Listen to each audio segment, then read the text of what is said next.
তিনি ঘণ্টা জুৰি মোৰ মৃতদেহটো ওলমি আছে মোৰ কোঠাৰ চিলিং ফেনত। পুৱা ৭টা বাজি গ'ল। মা দেউতা উঠি চাহ খালে। হয়, মই সকলো দেখি আছো। মা দুৱাৰৰ কাষলৈ আহি লকটো ঘূৰাই চাইছে। ভিতৰৰ পৰা বন্ধ দেখি আঁতৰি গৈছে। ভাবিছে ৰাতিৰ খং কমাই নাই চাগে, দেৰিলৈকে শুই আছে। মা বাথৰুমৰ পৰা ওলাই আহি আকৌ দুৱাৰৰ লকটো ঘূৰালে।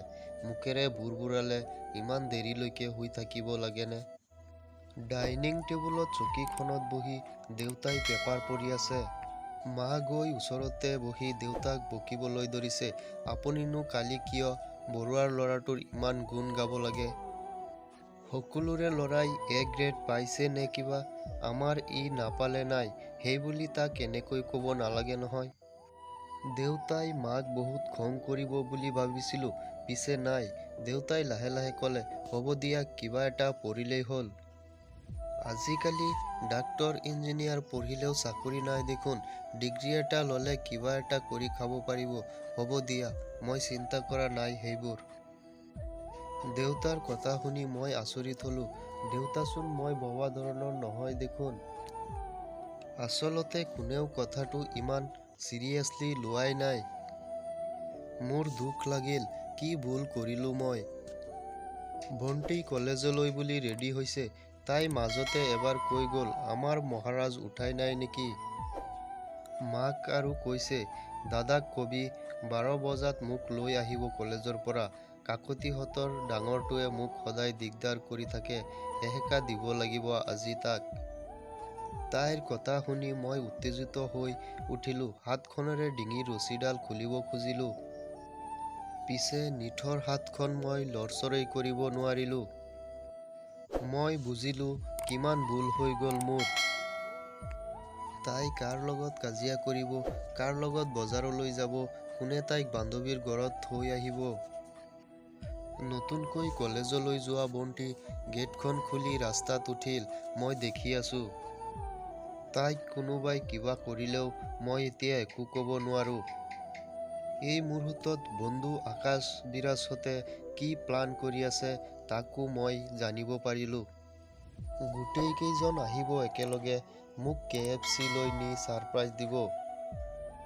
মোৰ মনটো ভাল লগাবৰ বাবে সিহঁতে IPLৰ টিকেটৰ বাবেও চেষ্টা কৰি আছে। মই আচৰিত হলো, মানুহবোৰ ইমান ভাল, ইমান ধুনীয়া এই পৃথিৱীখন। আৰুতো ঘূৰাই নাপাওঁ এই জীৱনটো, মই আগতে কিয় নুবুজিলো।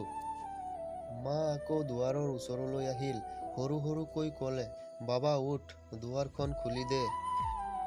তোক আৰু কোনোদিন খং নকৰো। 8টা বাজি গ'ল। উঠি আহ সোণটো, মুখ হাত ধো। তই ভাল পোৱা লুচি আৰু আলু ভাজি বনাইছো, আহ বাবা আহ। মই বাচি থকা হলে ইমান পৰে মাৰ ডিঙিত ধৰি কান্দি থাকিলোহেঁতেন। এতিয়া পিছে কান্দিবও নোৱাৰো। দুৱাৰ নুখুলাৰ বাবে দেউতাৰো চিন্তা হ'বলৈ ধৰিলে। দুৱাৰখন অলপ জোৰেৰে হেঁচি দিলে। কেইদিনমান আগতে লেপটপ এটা লাগে বুলি কওঁতেই দেউতাই A+ পালেহে লেপটপ পাবি বুলি কৈছিল। কিন্তু দেউতাই দেখোন দুদিন আগতেই লেপটপটো কিনি আলমাৰীত থৈ দিছিল। তাৰ মানে A+ নাপালেও কথা নাছিল। কথাটো মই আগতে নাজানিলো কিয়? সেয়া দেউতাই লেপটপটো টেবুলত থৈ মোক বাৰে বাৰে দুৱাৰখন খুলিবলৈ কৈ আছে। দৰজাখন নুখুলা কিয়? কি হৈছে তোৰ? মই বস্তু এটা আনি থৈছো তোৰ বাবে। দেউতাই তেনেকৈ কোৱা দেখি মায়েও যোগ দিলে, বাবা দৰজাখন খুলি দে, দেউতাৰে তোৰ বাবে কি আনিছে চাচোন। বাবা অ' বাবা। সেয়া দেউতাহঁত বেছিকৈ অধৈৰ্য হৈ পৰিছে ক্ৰমান্বয়ে। দুয়ো ভয়তে কঁপিবলৈ আৰম্ভ কৰিছে। মা কান্দি কান্দি বিচনাত পৰিছেগৈ। দেউতাই ধৈৰ্য হেৰুৱাই পেলাইছে। জোৰে জোৰে দুৱাৰখনত টকিয়াইছে। মই ক'বলৈ চেষ্টা কৰিছো, নুখুলিবা দুৱাৰখন। কোনো দিনে এই দুৱাৰখন খুলিবলৈ চেষ্টা নকৰিবা। মোৰ মা, মোৰ দেউতা, ভণ্টি মই এয়া কি কৰি পেলালো? মই তোমালোকৰ কথা কিয় এবাৰো নাভাবিলো? আঁতৰি যোৱা দুৱাৰখনৰ কাষৰ পৰা নুখুলিবা এই দুৱাৰখন কোনোদিনেই।